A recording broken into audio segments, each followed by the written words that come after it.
break it down, root word is some RE, okay? We still might need to send the syllables for our kids, but we still need to show them what summarize, what synthesize is, and then what can they do, what can we do, as teachers to monitor that. Going back to our paper, I'm sorry, I got a little off track. U.S. History 2017, state standard was 91%. That was most of our kids, 91%, and that's where they stood. 77% was district. Our campus was at 77%. We met our goal, which was a 10% growth, okay? However, we did not meet standard to the state average, okay? We were about 19% short, okay? Approaching grade level. All subjects, 62% of our kids, 63% of our kids for the last 2 years approach grade level. I know that we do Achieve 3000, right? And with my Achieve 3000, I have 7 kids out of my 137 kids that are on grade level. 7, okay? Lexile is low. Our students' reading averages are low, so low. They will choose to fall asleep during a STAR test for 5 hours and not answer any questions. I'm aware. I've heard.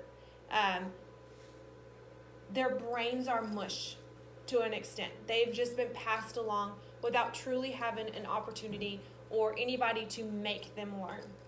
So I think at this point, it is a crucial point for us to turn this around. And this is our opportunity given by the district. This is our opportunity given by the state to really motivate our kids and to push them in a different direction. How do we make adjustments? Adjustments start by taking implications of standards, breaking them down, utilizing them. When we talk about the things such as implementation, we talk about our word walls, and really understanding that we're not only taking our lessons and our frameworks, but we are breaking those lessons down, we are taking those frameworks down, and we are giving it to them in a way that they can understand. However, when we do that, we have to make sure that we are still keeping it at grade level. We have to make sure that we are still keeping it according to their practice and their standards. So, one of the ways that I did this, and I gave you a copy of this, one of the questions and how I break it down in my English classroom this year is to give them, when I look on my board, their learning expectation, their higher order thinking question, their engaging activity, and their closure activity. Okay, so implemented with our PBIS, implemented with our champs, making sure they know when it's cool to get up, making sure they know when it's cool that we're talking or when they're supposed to be talking, making sure they have their alignment.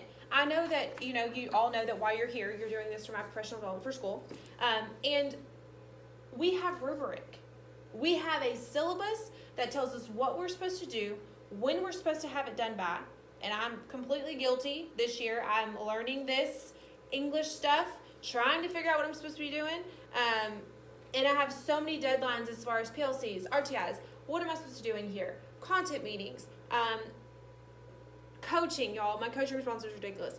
But besides all of that, really understanding that what my rubric says and really understand what my syllabus says. And I, too, have a hard time looking back at my syllabus. Okay, I did this.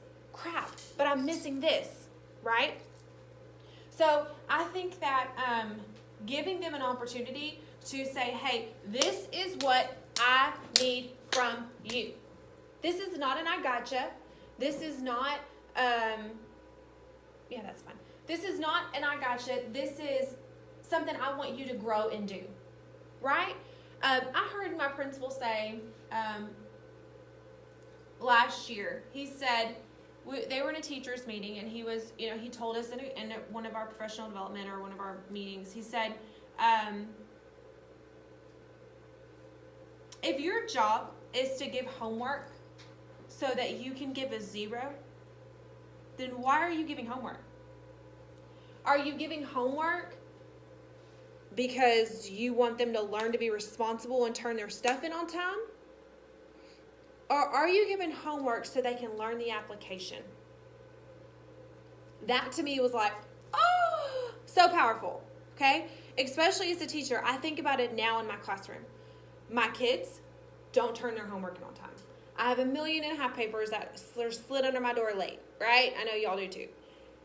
And one of the things that I have found is that if I stop, I gotcha, you didn't turn your homework in on time, and I say, hey, let's do this. If you didn't get this, cool. Come and see me. We can talk about it. We can discuss it. I need you to get your homework in on time, but I need you to learn this more. And having the grace approach with them, having the that I'm not here to get you, I'm here to help you approach has helped me as a teacher and has helped me grow as a person as well. Knowing that they understand what the implementation is and tying that back into PLCs, when you are truly aware of what the kid's objective is, what it is that they need to know, right, in your classroom, what it is that you want them to take away, then it will help you so much just be able to break down the opportunity, break down the conversation, and to truly initiate that help with them. Let's make change. Okay? I think I'm a little nervous, and so I'm talking really fast. Because I just looked down and I'm only at, 24 minutes. So I'm going to try to slow this down a little bit.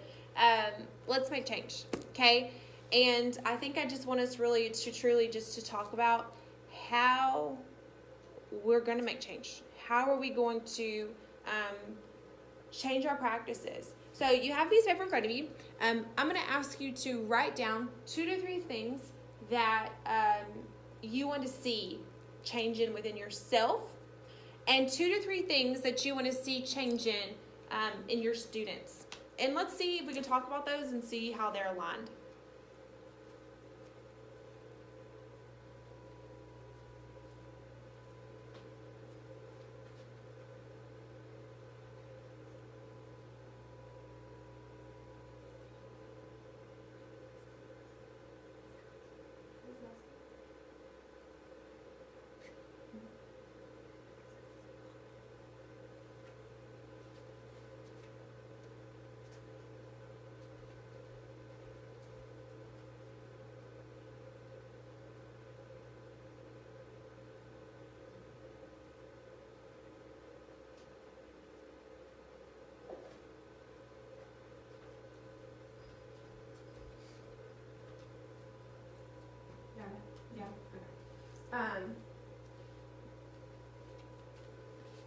Okay.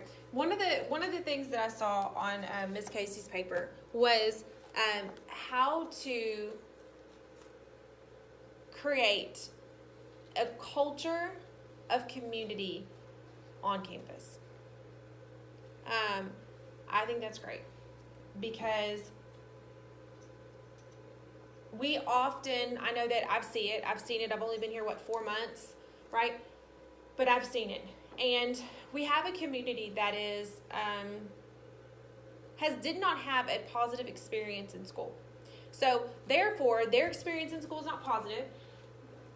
Therefore, their apathy and their barriers to coming to campus for anything or to being included or to being a part of it is not going to promote the learning of our students, right? So that's a good one because we don't know what their parents' experience was, but we do know that that our culture is suffering from it. We also in Jasper have 9 housing communities that are government funded. So we have 9 units of projects, which is more than any other rural town in the state of Texas. We have the lowest amount of opportunity for our kids. I think we only have a Little Caesars, a Whataburger, and a Taco Bell, right? I mean, what are they going to do? Where are they going to work? If we can't give them opportunity, then what are they going to find themselves doing? They're going to find themselves on the street. And so I think with the professional learning community, for us to be positive and for us to feed that positivity into our community and to not be negative about what we're trying to do as a district would also help. I think it would help our students. I think it would help our parents. I think it would help their responsibilities and where they are with what their beliefs is in this school, and just promoting a culture of collaboration. Two of the things that I found helpful, 2 books just with PLC, we're going to talk about PLC, right? We're in an English professional development, is Handwriting, Research, and Resources. This is a handwriting book. I know that my kids, I brought some sample pieces from my students.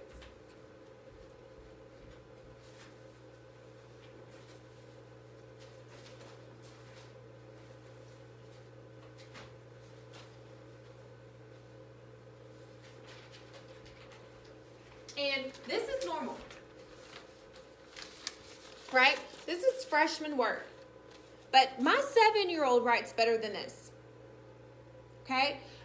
When you look at framework and you look at the things that, what they want to do, and we're writing, we did STAR expository essays per PLCs, and we are looking at, this is PLC, right? Professional development, we're still PLC. What is your purpose? To become a welder. No capital letter, no period. Their handwriting looks like they're 4, right? And we are, what type of details will you need? I will need to make a trailer. There is no critical thinking within a lot of our students. Critical thinking. 2A's question was, what was JFK's most famous speech, and how was it implemented? And the response that I got was, first inaugural address. All right. B, showing people what happened years about financial leaders. Like, where do they come up with this stuff, right? So a lot of the practices that I have seen have helped us with research and resources on how to just get our kids to critically think, how to get them to engage in their academic learning, and kind of some prompts to help us kind of coach them and to get them to where they need to be. Another thing is 101 ways to make your classroom special. Just to connect with your kids. Connect with them. Get to know them. When they walk into my classroom, I always say Vargas, Gomez, Peter, Primrose. I say their last names as they're walking in. What's up? Vargas, Peter, Primrose, Vidito. And I want to make those connections with those kids so that they know, hey, not only does she know my first name, this girl knows my last name. And so just little things, giving them candy, okay? If they're having in a group discussion, I give them mints. Why? 1, I don't want to be talking about their breath stinking, because it's a conversation in my class. And 2, just to give them, to show them that I'm going to help promote them. Like, if they're concentrating and they're thinking and they have something to, like, just kind of start their filter and get their saliva flowing and get their kind of just their mouth going, maybe something to get them to talk, to incorporate collaborative learning, and to extend maybe just a little bit of hint of what's going on. So these are just some of the things, the PLC things that I wanted to share with you during a professional development. That is PLC. That is it. That's all it is. So for us to have these false barriers with each other, and for us to have these things that don't even really mean anything, right, is not fair to our kids, because it's going to inhibit them to learn. And my last piece is that how are we going to get them to learn if we are closed off to learning?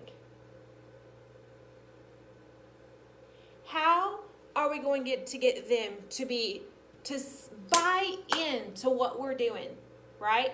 How are we going to get them to buy into collaboration, and let's talk about this, and critical thinking? And if our teachers do not give me one more new thing, I don't want to hear it, no PLC for me, professional learning committee, you're bad. right?